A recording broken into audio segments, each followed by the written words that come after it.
Marcus wiped the sweat from his forehead as he stacked the last box of cereal on the grocery store shelf. The afternoon shift was almost over, and his mind kept wandering to tomorrow. His daughter Emma would turn 8, and he had been planning something special for weeks. The other employees chatted loudly around him, their voices mixing into a familiar background noise that had become the soundtrack of his daily life. Emma had been born deaf, a fact that doctors discovered when she was just 6 months old. Her mother, Sarah, had struggled with the news initially. She had dreams of singing lullabies and having long conversations with their baby girl. When Emma turned 2, Sarah made a decision that shattered Marcus's world. She packed her bags one evening and left a note saying she couldn't handle the challenges of raising a deaf child. Marcus found himself alone with a toddler who lived in complete silence. Those early years were incredibly difficult. Marcus knew nothing about sign language, deaf culture, or how to properly communicate with his daughter. He spent countless nights watching YouTube videos, trying to learn basic signs. Emma would watch him practice, her big brown eyes following, his clumsy hand movements with patience that amazed him. She would gently correct his signs, her small hands guiding his fingers into the right positions. The local deaf community became their lifeline. Mrs. Rodriguez, an elderly deaf woman who lived 3 blocks away, noticed Marcus struggling at the playground one day. Emma was trying to tell her father something, but his signing was too slow and unclear. Mrs. Rodriguez approached them and began teaching Marcus proper ASL techniques. She introduced them to other deaf families and helped Marcus understand that Emma's deafness wasn't a limitation but simply a different way of experiencing the world. As Emma grew older, she became more social and outgoing. She had friends at the deaf school she attended, but Marcus noticed she often seemed lonely at home. Their apartment was quiet, except for the vibrations from their special doorbell and alarm clocks. Emma would sit by the window, watching other children play in the courtyard below.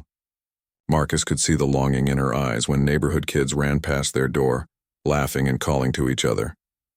Marcus worked 2 jobs to support them both. During the day, he stocked shelves at the grocery store, and 3 evenings a week, he cleaned office buildings downtown. Money was always tight, but he managed to save a little each month. He wanted to give Emma experiences that other children took for granted. Last year, he had taken her to a special movie theater that showed films with open captions. Emma's face had lit up with joy as she watched her first movie in a theater. The idea for Emma's 8th birthday party came to him during one of his late-night cleaning shifts. He was emptying trash cans in a large conference room when he noticed a poster on the wall advertising ASL interpreters for corporate events. The poster showed a group of hearing and deaf people communicating together seamlessly. Marcus stood there for several minutes staring at the image and thinking about Emma's isolated world. He began researching online, learning about deaf birthday party traditions and ways to make celebrations more inclusive. Marcus discovered that many deaf families incorporated visual elements into their parties, using colorful decorations and games that relied on sight rather than sound. He also learned about the importance of ensuring all guests could communicate with each other, regardless of their hearing status. Marcus started planning Emma's party with military precision. He wanted to invite some of her hearing neighbors and classmates from the mainstream school activities she sometimes participated in, but he worried about the communication barrier. How could hearing children and deaf children play together if they couldn't understand each other? The solution came to him gradually as he continued his research and talked with Mrs. Rodriguez. He decided to create a party where sign language would be the primary form of communication. Marcus began preparing weeks in advance, practicing his signing until his hands ached. He researched party games that could be adapted for deaf participants and ordered decorations that would create a visually stunning environment. Most importantly, he planned to teach the hearing guests some basic signs so everyone could communicate with Emma. Marcus had never organized such an elaborate event before. His previous attempts at birthday parties had been simple affairs with just Emma, Mrs. Rodriguez, and a store-bought cake. This year would be different. He wanted Emma to feel celebrated and included in a way she had never experienced before. He wanted her to see that her deafness didn't make her different in a negative way, but rather gave her access to a beautiful and rich culture that others could learn to appreciate. The night before the party, Marcus sat at their small kitchen table, going through his checklist one more time. Emma was already asleep, unaware of the surprise waiting for her. Marcus felt a mixture of excitement and nervousness. He had invited 12 children from the neighborhood, along with their parents. He had also reached out to some families from Emma's deaf school. The guest list was larger than any party they had ever hosted. Marcus looked around their modest apartment and wondered if he was being too ambitious. The living room seemed so small for such a big gathering, but then he remembered Emma's face when she watched other children playing together, and he knew he was doing the right thing. Tomorrow would be a day that would change both of their lives, forever, though Marcus had no idea just how profound that change would be. The morning of Emma's birthday arrived with golden sunlight streaming through the apartment windows. Marcus had been awake since 5 in the morning, preparing everything for the party that would start at 2 o'clock. He moved quietly around the kitchen, mixing cake batter and arranging party favors, trying not to wake Emma. But when he turned around, there she was, standing in her pajamas with messy hair and the biggest smile he had ever seen. Emma's eyes sparkled as she took in all the preparations. She ran to Marcus and wrapped her arms around his waist, squeezing tight. He picked her up and spun her around, both of them laughing without making a sound that could be heard. Marcus had spent weeks planning this party, and every detail mattered. He had ordered a special cake decorated with butterflies, Emma's favorite. The party favors were small bags filled with colorful pencils and stickers that the children could use to draw and communicate. He had even researched games that deaf children could enjoy, making sure every guest would feel included. As the morning progressed, Marcus found himself getting more nervous. The parents coming to the party were all fluent in American Sign Language, and many were deaf themselves. He worried they would judge him for his limited signing skills. What if they thought he wasn't taking proper care of Emma? What if they could see how often communication broke down between father and daughter? Emma seemed to sense his nervousness. She tugged at his shirt and pointed to herself, then to him, then made the "I love you" sign she had taught him the night before. Marcus smiled and signed it back to her, his movements more confident than before. Emma nodded approvingly and gave him a thumbs up as if to say, "You're doing great, Dad." The first guests arrived at exactly 2 o'clock. Marcus opened the door to find Mrs. Chen, Emma's teacher from school, along with her own deaf son, Tommy. Mrs. Chen's hands moved gracefully as she greeted Emma, and Marcus watched in amazement as his daughter's face lit up with pure joy.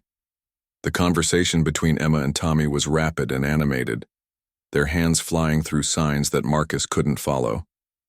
Mrs. Chen turned to Marcus and signed slowly, "Thank you for inviting us. Emma talks about you all the time at school." She spoke the words aloud as she signed them, helping Marcus understand.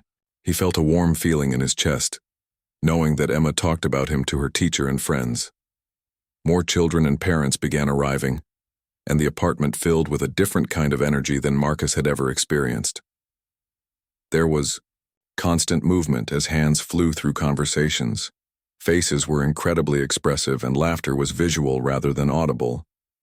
Marcus felt like he was watching a beautiful silent dance that everyone knew the steps to except him. One father, David, noticed Marcus standing awkwardly by the kitchen. David approached and introduced himself using both voice and sign language. "First time hosting a party like this?" he asked kindly. Marcus nodded, feeling embarrassed. "Don't worry," David continued. "We've all been there. The most important thing is that Emma knows you care, and trust me, she does."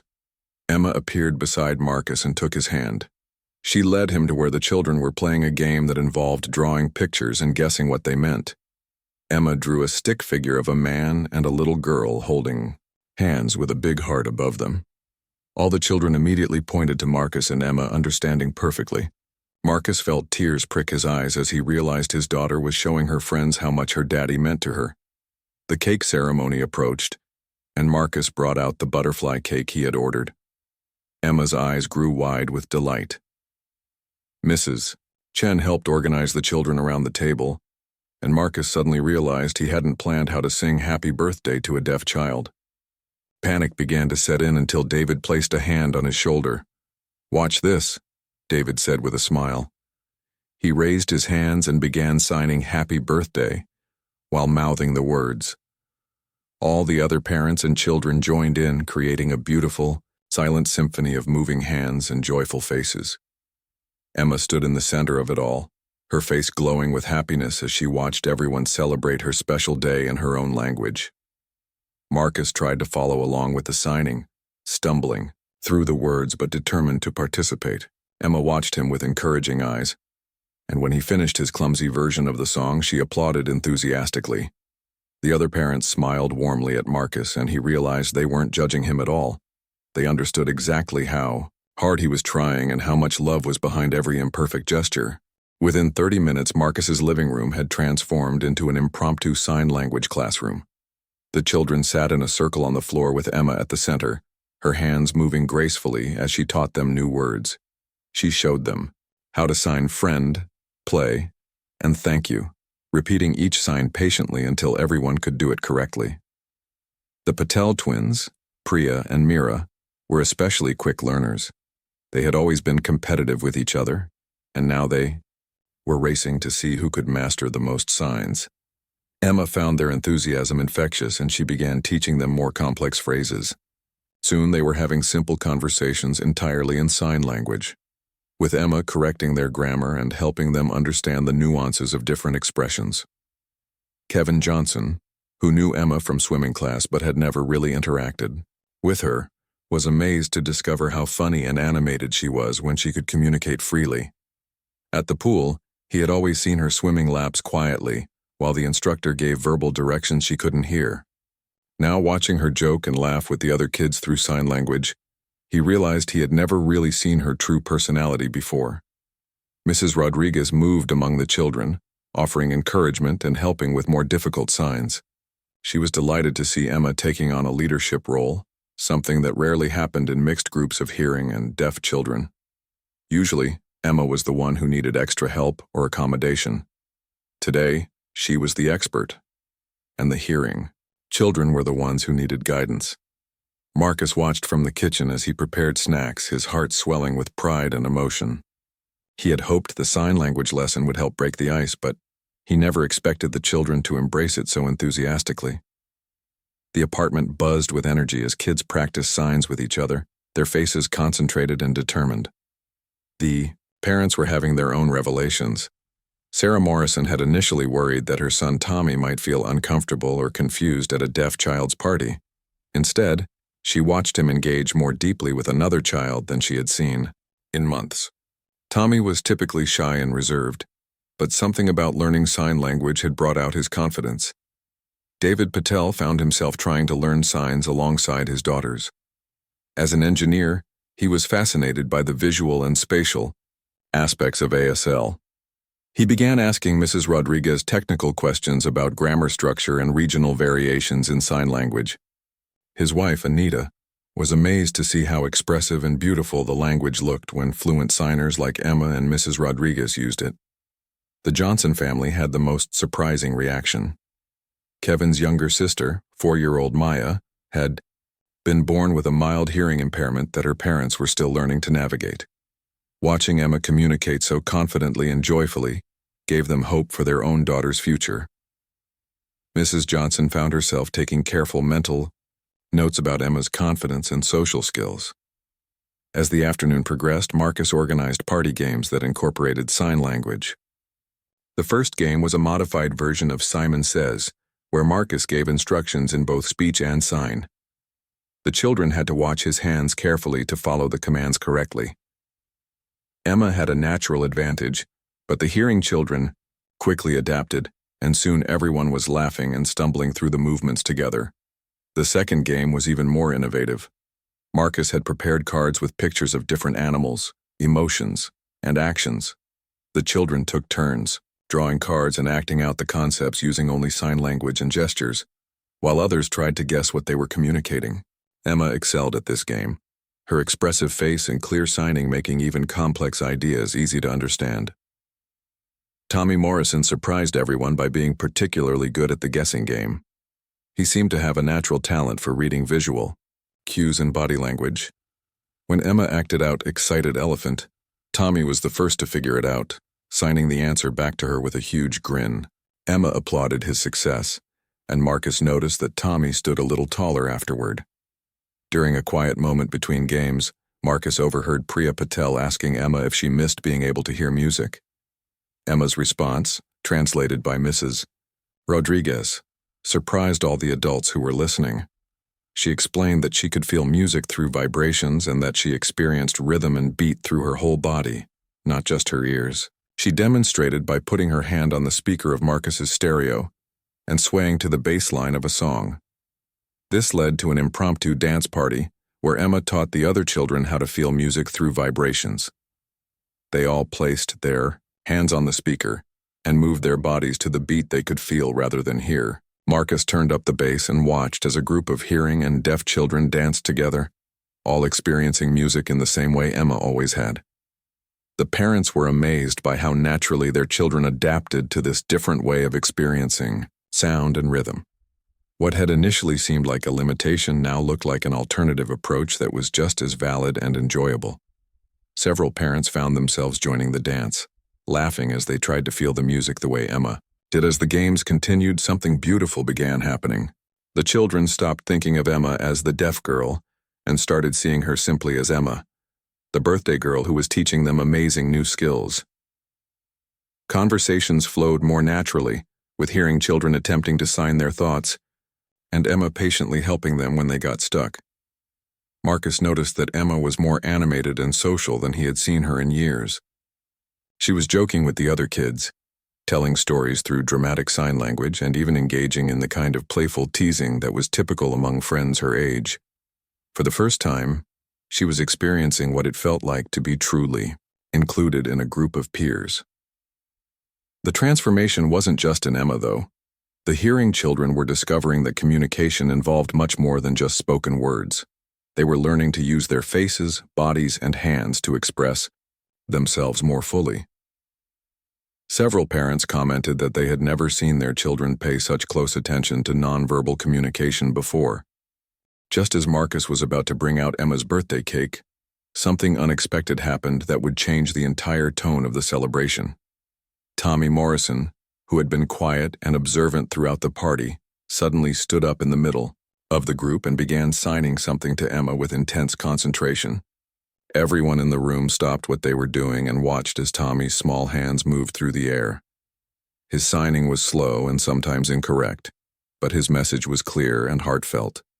Mrs. Rodriguez quietly translated for the hearing adults. "Emma, you are my friend. Thank you for teaching us your language. I want to learn more so we can always talk together." Emma's response was immediate and overwhelming. Tears began streaming down her face, but she was smiling the biggest smile anyone had ever seen from her. She rushed over to Tommy and gave him the tightest hug, then stepped back and signed something rapidly to him. Mrs. Rodriguez's voice caught in her throat as she translated, "Nobody has ever wanted to learn my language just to be my friend before." The room fell completely silent as the weight of Emma's words sank in. Marcus felt his own eyes filling with tears as he realized what his daughter had just revealed. Despite all his efforts to make her feel normal and included, she had been carrying the loneliness of always being the one who had to adapt, never having someone adapt for her. Sarah Morrison wiped her eyes and looked at her son with newfound admiration. She had raised Tommy to be polite and kind, but she never expected him to show such mature empathy at just 7 years old. David Patel put his arm around his wife as they watched their own daughters step forward to make similar declarations to Emma in their newly learned sign language. Priya signed carefully, "We want to practice together every day," while Mira added, "Can you teach us more words tomorrow?" Kevin Johnson, not to be outdone, promised that he would learn to sign "good job" and "race you" so he could encourage Emma properly during their swimming classes. What happened next surprised Marcus even more than Tommy's initial declaration. The parents began approaching him one by one, asking if he could recommend resources for learning ASL. Sarah Morrison wanted to know if there were classes she and Tommy could take together. The Patels were curious about deaf culture and whether there were community events they could attend as a family. Mrs. Johnson pulled Marcus aside and shared that their 4-year-old daughter Maya had hearing difficulties, and seeing Emma's confidence had given them hope for their family's future. She asked if Emma might be willing to mentor Maya and help her learn sign language as she grew older. Marcus was touched by the request and assured her that Emma would be thrilled to help another child. The conversation that followed was unlike anything Marcus had ever experienced. For years, he had felt isolated as the parent of a deaf child, always explaining Emma's needs and advocating for accommodations. Now, he found himself surrounded by parents who were genuinely interested in learning about deaf culture and making their children's friendships with Emma as natural as possible. Mrs. Rodriguez watched the scene with tears in her eyes. She had been part of the deaf community for over 60 years and had witnessed many changes in how hearing people perceived deafness. But she had never seen a group of hearing families embrace sign language and deaf culture so spontaneously and wholeheartedly. Emma, meanwhile, was basking in an attention she had never experienced before. Instead of being the child who needed extra help or special accommodation, she was suddenly the expert everyone wanted to learn from. The other children kept asking her questions about deaf culture, about her school, and about what it was like to see the world without sound. When Mira asked Emma what her favorite thing about being deaf was, Emma's answer surprised even Marcus. She signed that she loved how much she noticed with her eyes that hearing people missed. She explained that she could tell when people were happy or sad just by watching their faces, and she could feel the emotions in a room even when people weren't talking. Tommy asked if Emma ever felt left out, and her honest answer touched everyone present. She explained that she sometimes felt lonely because hearing people often forgot to include her in conversations, but that today was different. Today, everyone was making sure she understood everything, and they were all learning her language instead of expecting her to adapt to theirs. The honesty and maturity of the conversation impressed all the adults. These children, ranging in age from 4 to 9, were having a deeper discussion about inclusion, communication, and friendship than many adults ever managed to have. They were asking thoughtful questions and listening carefully to Emma's answers, treating her experiences with respect and curiosity rather than pity or awkwardness. As the conversation continued, Marcus realized that something truly special was happening. His daughter wasn't just having a birthday party, she was building a community of friends who truly wanted to understand and communicate with her. The barrier that had separated Emma from her hearing peers wasn't being accommodated or worked around. It was being completely dissolved. Mrs. Rodriguez suggested that the families might want to organize regular playdates where the children could continue practicing sign language together. The response was immediately enthusiastic, with parents comparing schedules and making plans. Emma watched this discussion with wonder, realizing that her 8th birthday might be the beginning of a completely different kind of social life. Kevin's mother suggested that they could start a small sign language club that met once a week with Emma and Mrs. Rodriguez as the teachers and the other children as eager students. The idea caught fire immediately, with every family expressing interest in participating. Emma looked at her father with questioning eyes, hardly daring to believe that this could really happen. Marcus nodded his agreement, feeling overwhelmed by the generosity and openness of these families. What had started as his attempt to give Emma one special birthday was turning into something much larger, a shift in how their entire community understood and embraced difference. As the formal conversation wound down, the children naturally returned to playing together, but now their interactions had a different quality. The hearing children made sure to face Emma when they spoke, even when they forgot to sign. They included her in every game and decision. Most importantly, they treated her signing not as a limitation to be overcome, but as a beautiful skill they were lucky to be learning. Finally, it was time for Emma's birthday cake. Marcus had spent extra money on a custom cake decorated with colorful hand shapes representing the ASL alphabet. Each letter was carefully piped in bright frosting, creating a beautiful rainbow of signs around the cake's border. In the center, the baker had written "Happy 8th Birthday, Emma" in both English and fingerspelling. When Marcus carried the cake into the living room, everyone gasped in appreciation. Emma's eyes went wide as she recognized her name spelled out in the manual alphabet she used every day. But what made her happiest was seeing that all her new friends immediately started trying to identify the different hand shapes they had learned. That afternoon, Tommy pointed excitedly at the letter T and showed Emma how he could make that shape with his own hand.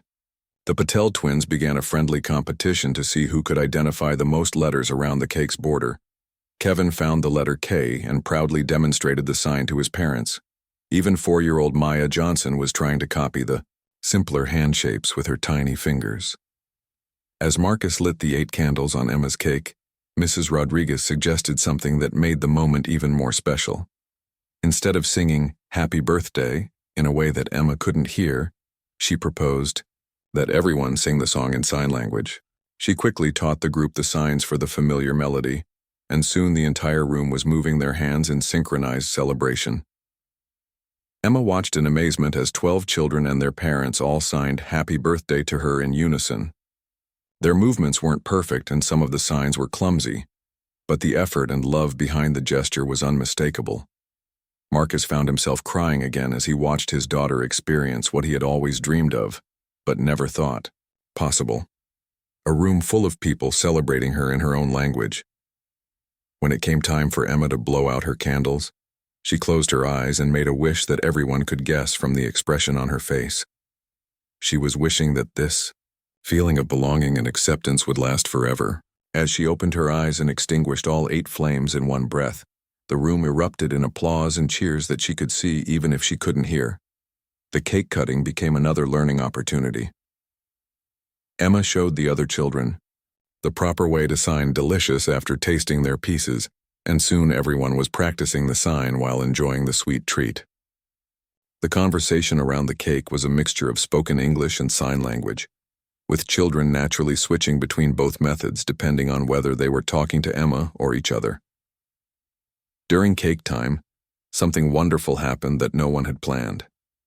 Maya Johnson, the 4-year-old with hearing difficulties, began gravitating toward Emma in a way that surprised all the adults. Despite their age difference, Maya seemed to understand instinctively that Emma was someone special who could help her navigate a world where not everyone communicated the same way. Emma, sensing Maya's need for connection, took the little girl under her wing. She showed Maya simple signs like "more cake" and "thank you," speaking to her with the same patience that Mrs. Rodriguez had shown Emma years earlier. Marcus watched this interaction with deep emotion, realizing that his daughter was already becoming the kind of mentor and leader in the deaf community that Mrs. Rodriguez had been for them. As the afternoon continued, the parents found themselves having deeper conversations about inclusion, education, and community. They shared stories about times when their own children had felt left out or different, and they marveled at how easily the kids had adapted to communicating across the hearing-deaf divide. Sarah Morrison admitted that she had been nervous about bringing Tommy to the party because she wasn't sure how he would react to being around a deaf child. Now, watching him chat animatedly with Emma about their shared interest in dinosaurs, she felt embarrassed by her earlier concerns. Tommy was using a combination of basic signs, gestures, and drawings to discuss different prehistoric creatures with Emma, and both children were completely engaged in their conversation. The Patel parents were amazed by how much their twins had learned in just a few hours. Priya and Mira were typically competitive children who sometimes had trouble sharing attention, but they had worked together beautifully to learn signs and include Emma in their games. David Patel found himself wondering if learning sign language might actually help his daughters develop better cooperation skills. Mrs. Johnson was the most emotional of all the parents. Seeing Emma's confidence and the respect she commanded from the other children gave her hope for Maya's future that she hadn't felt since her daughter's hearing loss was diagnosed. She asked Marcus if Emma might be willing to visit Maya sometimes, and Marcus assured her that Emma would be delighted to have a little friend to teach. As the party began winding down, none of the children wanted to leave. They had discovered something magical in their ability to communicate across different ways of experiencing the world, and they weren't ready to give that up. Emma was glowing with happiness, more social and animated than Marcus had ever seen her. Mrs. Rodriguez pulled Marcus aside and told him something that made his heart swell with pride. She said that in all her years in the deaf community, she had rarely seen a deaf child take on such a natural leadership role with hearing peers. Emma's confidence and teaching ability were remarkable, and Mrs. Rodriguez believed that Emma had found her calling as a bridge between the hearing and deaf worlds. The parents coordinated contact information and made concrete plans for their weekly sign language club. They decided to meet every Saturday afternoon at the community center, with Emma and Mrs. Rodriguez as the primary teachers. Several parents volunteered to research games and activities that would help the children continue learning together. Tommy Morrison made Emma promise that they would practice signs together every day until their next meeting. The Patel twins wanted to know if Emma could teach them enough signs to have a secret conversation that their parents couldn't understand. Kevin asked if Emma would help him learn swimming-related signs so he could encourage her properly during their lessons. As families began gathering their things to leave, each child made sure to say goodbye to Emma in sign language. Their signs were still imperfect, but their sincerity was unmistakable. Emma hugged each friend goodbye, signing promises to see them soon and teach them more words. Marcus stood in his doorway, watching the families walk down the hallway, all of them still practicing signs as they went. The Patel twins were signing to each other. Tommy was teaching his parents what he had learned, and the Johnsons were having a quiet conversation about how this experience might help Maya's development. After the last guest had gone home, Marcus and Emma sat together on their living room couch, surrounded by colorful streamers and empty cake plates. Emma was still wearing her sparkly purple dress, though it now had frosting stains and signs of an afternoon filled with joy and play. She leaned against her father's shoulder, her hands moving slowly as she signed about the best day of her life.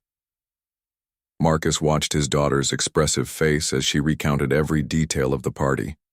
She told him about how proud she felt when the other children asked her to teach them new signs, how happy it made her when Tommy said he wanted to be her friend, and how excited she was about their weekly sign language club.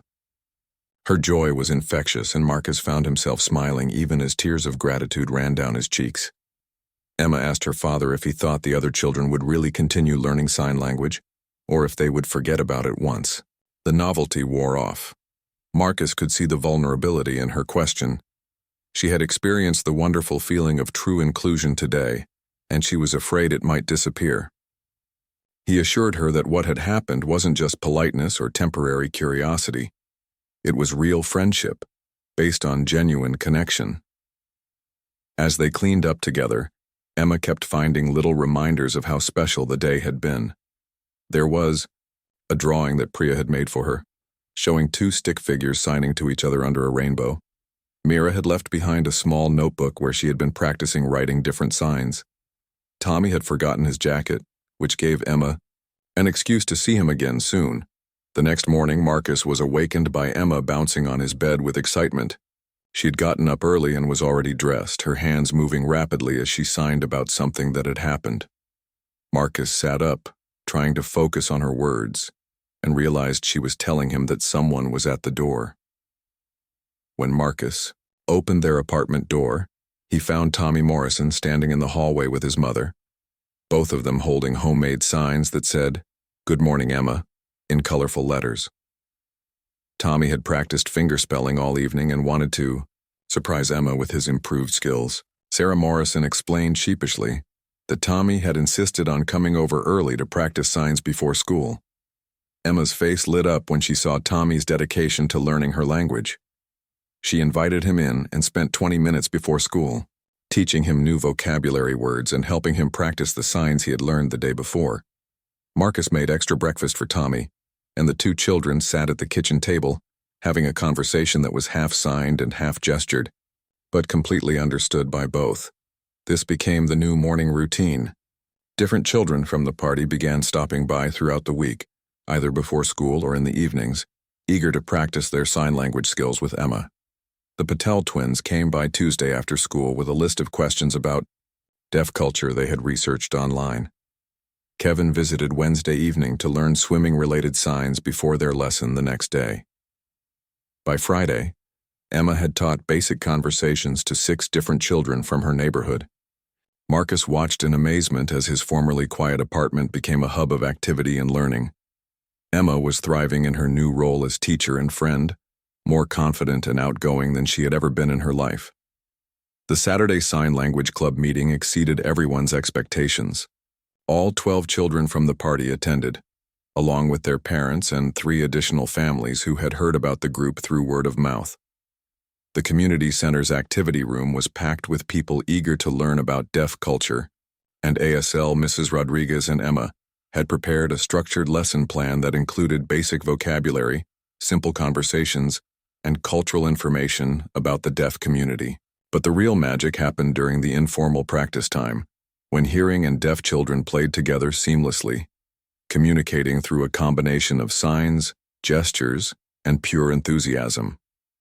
Maya Johnson had made remarkable progress during the week, thanks partly to her sessions with Emma and partly to her family's commitment to learning signs together. At just 4 years old, she was already more comfortable with sign language than some adults, and her connection with Emma was helping her develop confidence about her own hearing differences. 3 months later, Marcus hardly recognized his life. Emma's weekly sign language club had grown to include over 30 children and their families. The community center had given them a permanent meeting space, and local news stations had featured their story about inclusive friendship and breaking down communication barriers. Emma had become something of a local celebrity, but more importantly, she had become a confident leader and teacher. Schools in the district began inviting her to give presentations about deaf culture and sign language. Marcus watched with pride as his 8-year-old daughter stood in front of classrooms full of curious students, sharing her experiences and teaching basic signs with the poise of someone much older. The transformation wasn't just in Emma's social life, it had changed Marcus's world too. Other parents of deaf children reached out to him for advice about building inclusive communities. He found himself becoming an advocate for deaf education and accessibility in ways he never expected. The grocery store where he worked even began offering basic sign language classes for employees, with Marcus and Emma as the primary instructors. Tommy Morrison had become Emma's closest friend and most dedicated student. He was now fluent enough in ASL to have complex conversations with Emma about school, books, and their shared dreams of becoming teachers when they grew up. His mother, Sarah, often joked that Tommy signed more than he spoke at home, and his little sister was picking up signs just from watching him practice. The Patel twins had convinced their school to start an ASL elective class, with Emma serving as a student consultant to help design the curriculum. Their enthusiasm had sparked interest among other students, and soon the class had a waiting list. Priya and Mira had also started a sign of the day announcement during morning school broadcasts, teaching their entire school community new vocabulary words. Kevin Johnson had become Emma's swimming buddy and translator. He learned enough sports-related signs to help Emma participate more fully in team activities, and his advocacy had led the swimming program to hire an ASL interpreter for competitions and team meetings. Their friendship had shown other athletes that inclusion didn't require special treatment, just thoughtful communication. Little Maya Johnson, now 5 years old, had blossomed under Emma's mentorship. Her own hearing challenges seemed less daunting when she had a confident role model like Emma to look up to. Maya's progress in sign language was remarkable, and she often served as a bridge between Emma and even younger children who were just beginning to learn about deaf culture. Mrs. Rodriguez had become like a grandmother to all the children in the sign language club. She shared stories about deaf history and culture that fascinated the young learners, and she helped them understand that deafness was not a disability to be pitied, but a different way of experiencing the world that came with its own rich traditions and perspectives. The weekly meetings had evolved into something much larger than anyone originally envisioned. They included cultural presentations, game tournaments, art projects, and even field trips to deaf theater performances and museums. The children had formed genuine friendships that extended far beyond their shared interest in sign language. One evening, as Marcus tucked Emma into bed, she asked him if he remembered how lonely she used to feel before her 8th birthday party. Marcus nodded, remembering those quiet evenings when Emma would sit by the window, watching other children play. She told him that she couldn't even imagine feeling that way anymore, because now she had so many friends who understood her and valued what she had to teach them. Emma shared that her biggest dream now was to become a teacher for deaf children, so she could help other kids who felt left out or different. She wanted to show them that being deaf could be a source of strength and pride, not something to hide or feel ashamed about. Marcus hugged his daughter tightly, amazed by her wisdom and compassion at such a young age. As Marcus turned off Emma's light and left her room, he reflected on how one birthday party had changed everything. His decision to teach hearing children sign language had started as a simple attempt to include Emma in a celebration. He never imagined it would grow into a movement that transformed an entire community's understanding of communication, friendship, and inclusion. The apartment that had once been filled with silence now buzzed with the energy of children learning, playing, and growing together.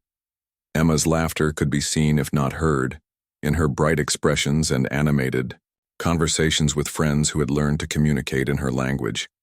What had begun as a father's love for his daughter had become a bridge connecting two worlds, proving that the barriers between people are often smaller than they appear.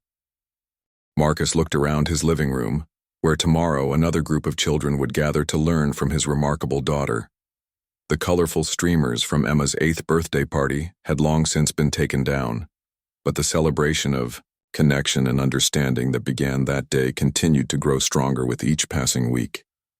Emma had found her voice in a silent world, and in doing so, she had taught an entire community how to truly listen.